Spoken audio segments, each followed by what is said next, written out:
آج کل ہمارے معاشرے میں زنا جیسے منحوس گناہ کو لوگوں نے اتنا ہلکے میں لے لیا ہے کہ وہ زنا کو عام کرتے جا رہے ہیں، اور جب اس کے نتیجے میں عورت پیٹ سے ہو جاتی ہے تو بدنامی کے ڈر سے دونوں یعنی مرد اور عورت اس بچے کو گروا دیتے ہیں۔ پہلے تو صرف زنا کے گناہ کو انجام دینے والے تھے، اور اب اس ننھی سی معصوم جان کو قتل کر کر وہ دونوں قاتل بھی بن گئے۔ اس ایک گناہ نے دوسرا بڑا سنگین گناہ بھی کروا ہی دیا، اور دل میں آخرت کا ذرا بھی خیال نہ آیا۔ بس دنیا میں اس بچے کو آنے سے روک کر مطمئن ہو گئے کہ ہم بچ گئے۔ کیا ہو گیا ہے ہمیں؟ کیا ہم صرف نام کے ہی مسلمان رہ گئے ہیں؟ کیا ہمیں بس دنیا کی ہی فکر ہے؟ کیا ہم آخرت کو بھول گئے ہیں؟ ناظرین، ایک مومن کی شان ہرگز یہ نہیں ہے کہ وہ دنیا کو ویلیو دے اور آخرت سے غافل ہو جائے۔ مومن کو تو دنیا کی ہی نہیں بلکہ آخرت کی اور اس میں دیے جانے والے دردناک عذابوں کی فکر بہت بےتابی سے ہونی چاہیے، لیکن ہم لوگ ہرگز ایسا نہیں کر رہے۔ صرف دنیا کو ہی اپنا سب کچھ سمجھ بیٹھے ہیں، سوچتے ہیں کہ بس دنیا کی عزت ہی عزت ہے اور دنیا کی ہی ذلت ذلت ہے، آخرت میں کچھ ہونے والا نہیں ہے، وہاں کی ہمیں کوئی فکر نہیں ہے، جسے دیکھو بس دنیا کی ہی پڑی ہے۔ ایک شخص کا یہ واقعہ سننے میں آیا اور دل پر بڑا احساس ہوا۔ دوستو، ایک دم دل سے آہ کی تکلیف دہ آواز آئی۔ اس شخص نے زنا کے گناہ کو انجام دیا، جس کے نتیجے میں عورت پیٹ سے ہو گئی۔ دونوں نے باہمی رضامندی سے اس بچے کو گرانے کا سوچا، پھر بچے کو گرا دینے والے سنگین گناہ کو انجام تک پہنچا دیا، پر اس کے دل پر ذرا سا بھی احساس نہ ہوا کہ وہ ایک گناہ کو چھپانے کے لیے دوسرا کتنا بڑا سنگین گناہ کر رہا ہے۔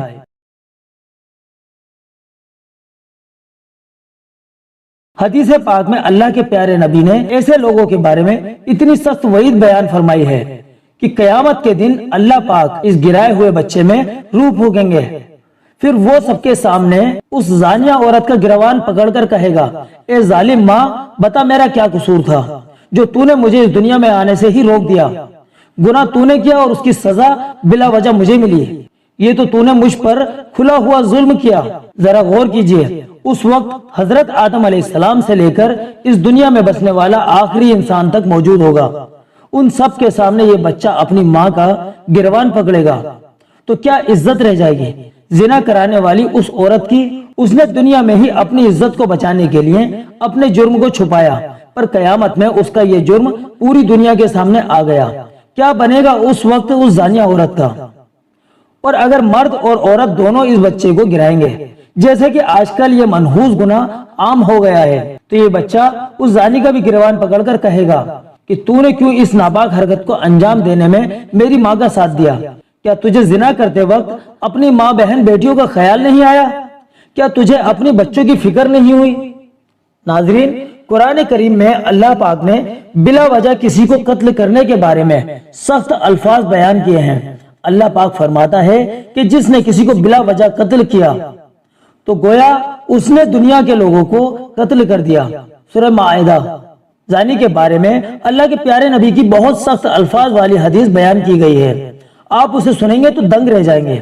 آپ صلی اللہ علیہ وسلم نے زانی کے بارے میں ارشاد فرمایا کہ جو شخص شادی شدہ عورت سے زنا کرے گا تو کل قیامت کے دن اللہ پاک اس عورت کے شوہر کو یہ حکم دے گا کہ وہ اس کی بیوی سے زنا کرنے والے شخص کے نامہ اعمال میں سے جتنی چاہے اتنی نیکیاں لے لے۔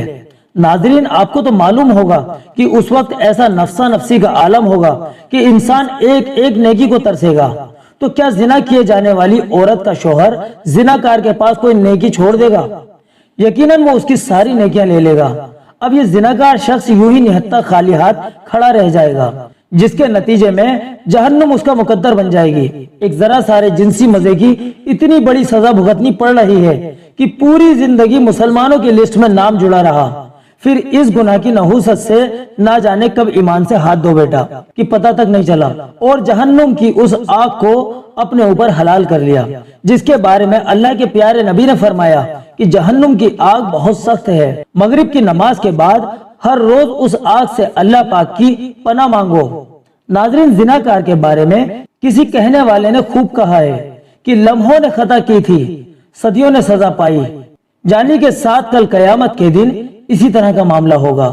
ایک حدیث پاک میں اللہ کے پیارے نبی حضور صلی اللہ علیہ وسلم نے فرمایا کہ اسلام میں شرک کے بعد سب سے بڑا گناہ عصمت دری والا گناہ یعنی زنا ہے، یہ نسلوں کی بربادی کی جڑ ہے، انسان کے تمام نیک اعمال کو کھا جانے والا ہے، دلوں میں نفرت کی آگ کو بھڑکانے والا ہے، قتل و قتال کو عام کرنے والا ہے، عزت کو لوٹ کر جانے والا ہے، جہنم کی آگ کو حلال کر دینے والا ہے، انسانی سمجھ بوجھ کو ہلاک کر دینے والا ہے۔ اگر اتنی وعیدیں سننے کے بعد بھی ہم اگر نہیں سدھرے تو پھر ہمیں اپنے ایمان کا محاسبہ کرنے کی ضرورت ہے کہ کہیں اس گناہ کی نحوست سے ہم نے اپنے ایمان سے ہاتھ تو نہیں دھو لیے۔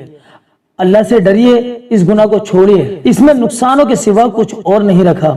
چاہے ہم جوانی کے نشے میں اندھے ہو کر اسے اپنا نفسانی خواہشات کا فائدہ محسوس کریں، لیکن ناظرین حقیقت میں وہ نفع نہیں ہے بلکہ شیطانی دھوکہ ہے جس کو شیطان نے ہمارے لیے خوبصورت بنا کر پیش کر دیا ہے۔ ہم یہیں پر اپنی بات ختم کرتے ہوئے کہتے ہیں کہ ہم نے اپنی ذمہ داری پوری کی ہے، اب جو اس پر عمل کرے گا وہ یقیناً آباد رہے گا، اور جو ان باتوں کو سن کر بھی سنا ہو جائے گا تو پھر سمجھ لیجئے وہ اپنے ایمان کا جائزہ لے۔ اس ویڈیو میں اتنا ہی، ملتے ہیں اگلی ویڈیو میں، تب تک کے لیے آپ اپنی نیک دعاؤں کے ساتھ ہمیں اجازت دیجیے۔ السلام علیکم ورحمۃ اللہ وبرکاتہ۔